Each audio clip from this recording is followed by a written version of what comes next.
The studio lights were blinding, the air thick with anticipation. It was just another episode of Real Talk with Ryan, a primetime show notorious for its sharp political debates.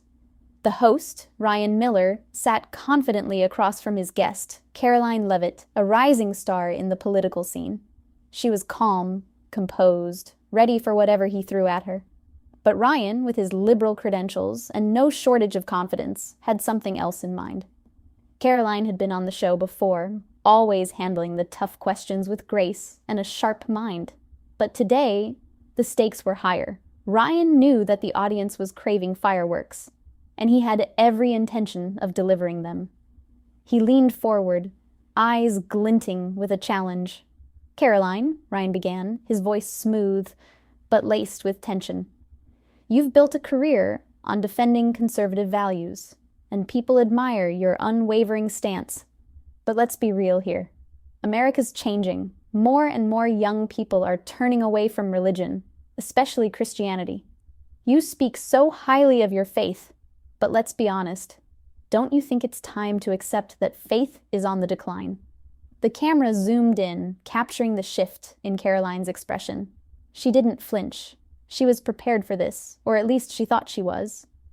Ryan had been known to push buttons, but this felt different. He wasn't just questioning her faith. He was questioning the very relevance of it in the modern world. "Ryan," Karoline replied, her voice steady, "I understand why people might think that. We live in a world that's obsessed with science and data, and I get that. But there are things in life that cannot be measured or explained, and that's where faith comes in. Faith isn't something that you can quantify. It's something that people turn to when logic fails them." Ryan's lips curled slightly, the smug expression of someone who was about to make their point. "But here's the thing, Karoline," Ryan said, sitting back in his chair, his arms crossed. "You've seen the stats, right? Religious affiliation in America has been on the decline for decades. More and more people, especially younger generations, are identifying as atheist or agnostic. And don't get me started on how religious institutions have been linked to some of the worst atrocities in history: corruption, oppression, wars. How do you reconcile your faith with all that?" The studio audience held their breath, waiting for her response. Karoline didn't look flustered, but she knew that Ryan was trying to catch her off guard. He was a seasoned journalist, known for getting under his guest's skin, and he wasn't going to make this easy for her. She paused, letting his words hang in the air for a moment before responding. "Ryan, I'm not going to deny that people have done terrible things in the name of religion. No one can erase the dark chapters of history. But what you're missing is the good that's been done in the name of faith, too. The abolition of slavery, the civil rights movement, the countless hospitals and charities built by people who believed their faith called them to help others. You can't just ignore that because of the wrongs of some." Ryan looked like he had a retort, but Karoline wasn't done. She leaned forward slightly, her gaze never leaving his. "The thing about faith, Ryan, is that it's not about being perfect. It's not about avoiding the bad things that have happened. It's about the good it inspires in people. It's about the strength it gives people when they're at their lowest. It's easy to dismiss faith when everything's going well, but what about when life falls apart? When you're facing the unimaginable?" Ryan opened his mouth, but before he could speak, Karoline continued, "People turn to faith because it gives them something to hold on to when everything else is crumbling. When you've lost someone you love, when the world seems unfair, faith is what keeps you from completely falling apart. It's not about proving anything to anyone. It's about surviving, about finding meaning in a world that often doesn't make sense." The air in the studio shifted. There was something in Karoline's voice now, a quiet intensity that was impossible to ignore. The audience could feel it. The tension between the two of them was palpable, but Karoline wasn't backing down. She knew this was the moment when everything could change. Ryan's expression hardened slightly, but there was a flicker of something else there too, something like respect. He knew he had to push further if he wanted to win this exchange. "I hear you," he said, his voice cool but tinged with something else. "But let me ask you this, Karoline. Do you really think faith is still relevant in today's world, in a world driven by technology, science, and progress? Can you honestly say that faith has a place in policy or leadership? Aren't we past that? Karoline's eyes locked onto his. This wasn't just a political debate, this was something bigger. She had the chance to shift the conversation entirely, to make him and the audience question what they thought they knew. She could feel the weight of the moment settling in. "I'm not here to tell people what to believe, Ryan," she said, her voice calm but filled with conviction. "But I will tell you this. Faith has always been at the heart of human resilience. It's not about being outdated, it's about being human. It's about finding strength when there is nothing left to hold on to." The camera zoomed in on Ryan as he paused, clearly caught off guard. His lips parted, as if he had something to say, but the words didn't come. Karoline had made her point, and for the first time that night, the sharpness in Ryan's voice had dulled. The audience was silent, almost as if they were holding their collective breath, waiting for Ryan to respond. But Karoline had already taken control of the conversation. She wasn't backing down, and she wasn't going to let him win this exchange. The interview was far from over, but the room had already shifted, and Karoline Leavitt knew that the debate was about to take a very unexpected turn. The tension in the studio was palpable. The audience was still reeling from Karoline's powerful words. Ryan Miller, the liberal host who'd spent years trying to poke holes in conservative viewpoints, suddenly found himself at a loss for words. His trademark smirk had faded, replaced by a slight furrow in his brow. For a brief moment, it felt like Karoline had won, but she wasn't about to sit back and let him recover just yet. She had come here to make a point, and she wasn't done proving it. Ryan cleared his throat, breaking the silence. He shifted in his chair, attempting to regain his composure. "Okay, Karoline," he said, his voice a little tighter now. "I'll give you that. You've made your case for faith in the abstract, in the personal realm. But you know what this show's about, right? We're not here to talk about philosophy or personal beliefs. This is a political show, and I'm asking you the tough questions about how these beliefs actually shape public policy. How do you reconcile your faith with the need for policy that supports everyone, regardless of their religious background? In a pluralistic society, how do you justify policies that are rooted in one religion?" The audience was leaning forward now, eyes fixed on Karoline. Ryan had switched tactics, trying to box her into a corner where she would have to justify not only her personal beliefs, but how they could influence the broader, more diverse society. He was good at this. He knew exactly how to make people second-guess themselves, how to turn the tables and make them feel as though they were out of touch with the world around them. But Karoline wasn't backing down. She was ready for this. She smiled, just a little, a knowing glint in her eyes. "Ryan, I never said we should force our beliefs on anyone. That's not the point. What I'm saying is that our faith, my faith, teaches us values of compassion, equality, and justice. When we're talking about policy, those are the core values that should drive us, not politics or party lines. We're talking about a set of moral principles that aim to lift up all people, not just one group." Ryan raised an eyebrow, clearly skeptical.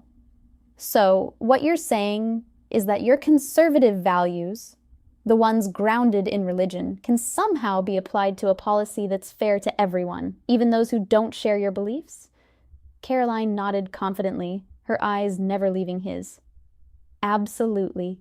You see, Ryan, the problem with today's politics is that it's all about identity, about putting people in boxes based on labels. But faith is about transcending all of that. It's about seeing the humanity in people, no matter their background or beliefs. It's about doing what's right, not what's popular." The camera zoomed in, catching the intensity in Karoline's expression. Her words were sharp, calculated, and every bit as powerful as her earlier responses.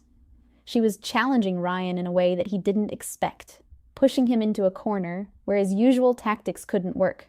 Ryan shifted again, trying to maintain control of the conversation.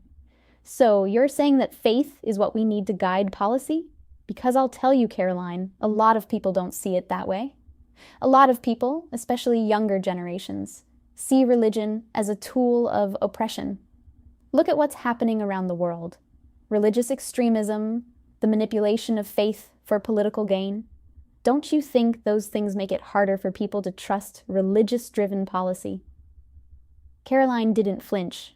She had heard these arguments before, but she wasn't going to let Ryan get away with using them as a catch-all reason to dismiss the positive impact that faith could have on society. Ryan, I'm not denying that there are people who've used religion for their own gain, but let's be clear, that's not what faith is about. It's about love, compassion, and serving others. And when we allow ourselves to be driven by those values, we create a society that cares for the least of us. We create a society where people from all walks of life can thrive, regardless of their beliefs. Look at the people in the trenches, the doctors, the teachers, the volunteers. They're not driven by politics. They're driven by the desire to make a difference. That's what faith can inspire in people. Ryan looked momentarily taken aback, clearly processing her words. He had hoped to discredit her in front of the audience, to undermine her beliefs. But instead, Karoline was flipping the script on him. The tables had turned, and he was now the one struggling to keep the conversation focused on his narrative. So, you're saying that a policy driven by faith could create a more compassionate society? Ryan asked, his tone a little less sharp now. That sounds a little idealistic, don't you think? I mean, faith is great for personal growth, but can it really be a guiding principle for public policy? Can we really trust politicians to base laws on religious values? Karoline's smile softened.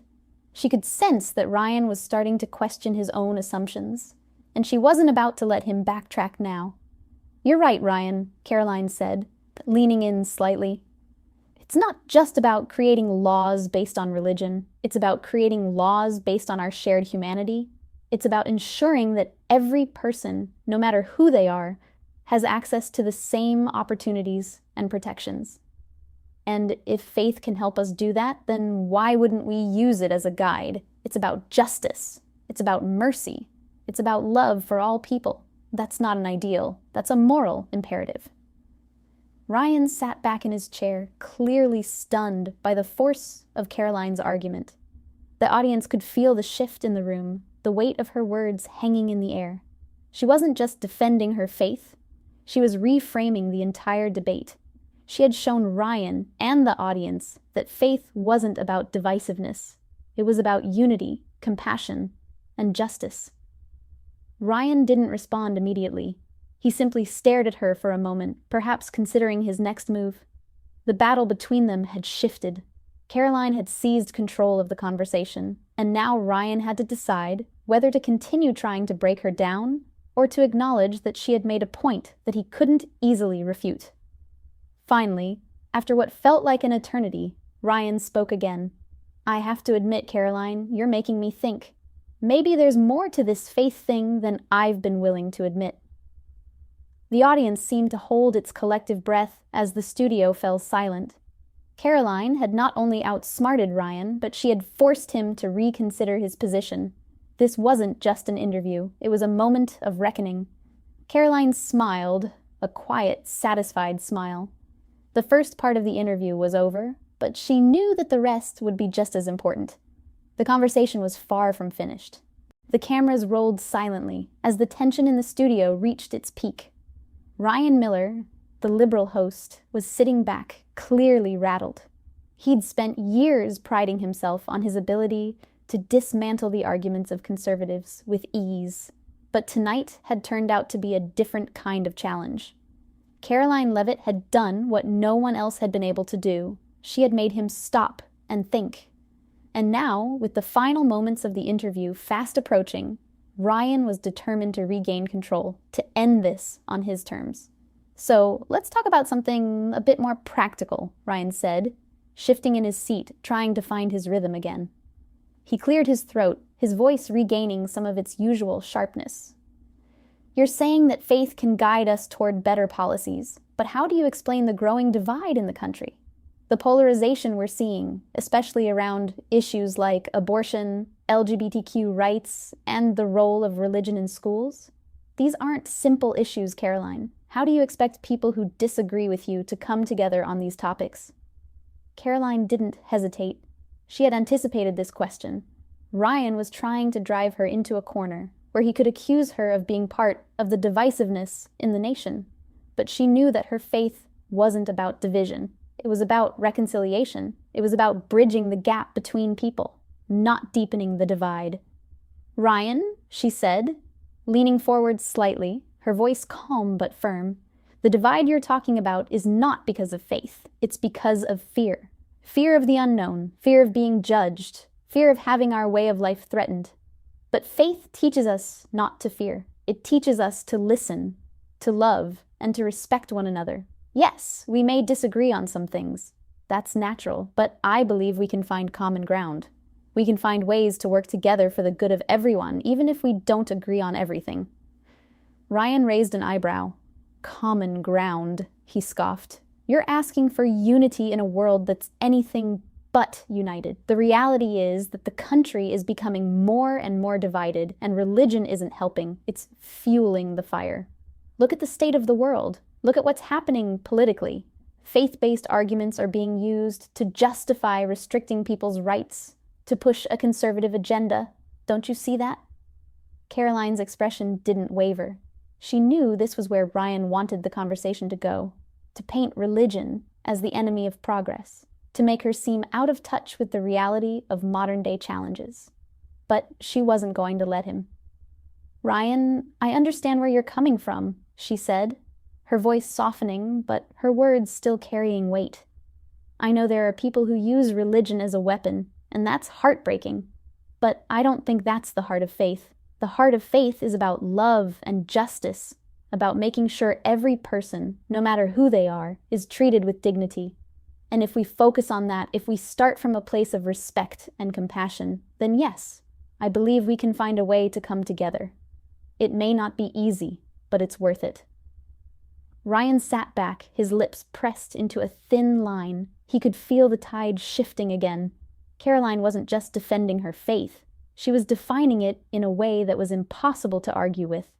She wasn't playing into his narrative of division. She was offering a vision of hope, a call to unite despite differences. And that was something he hadn't expected. "Well, Karoline," Ryan said, trying to regain his composure, though his voice lacked the bite it had earlier. "I have to admit, you've made some points that are hard to ignore. I don't agree with everything you're saying, but I can't deny that you've given me something to think about. You've certainly challenged my assumptions." Karoline smiled, her eyes warm but knowing. This wasn't about winning or losing. It was about something bigger, a shift in the conversation, a deeper understanding of what faith could truly offer to a society in turmoil. "I'm glad you're thinking about it, Ryan," she said. "That's all any of us can do. Think, reflect, and try to do better. We don't have to have all the answers. But we have to be open to learning from each other, especially when we're coming from different perspectives." Ryan nodded, his usual smirk nowhere to be found. The energy in the studio had shifted, the audience now hanging on every word. The conversation had gone from a battle of ideologies to a moment of introspection. Karoline had done what no one had expected. She had turned the interview into something far more meaningful than a simple exchange of political opinions. "Well," Ryan said, his voice quieter now, "I think that's about all we have time for tonight. Karoline, I want to thank you for being here and for sharing your perspective with us. You've certainly left me, and I'm sure our viewers, with a lot to think about." The applause from the audience was softer than it had been at the beginning, but it was still loud enough to signify the shift in the mood of the room. Ryan had been outsmarted, outwitted, and outclassed in a way that few people had managed to do to him.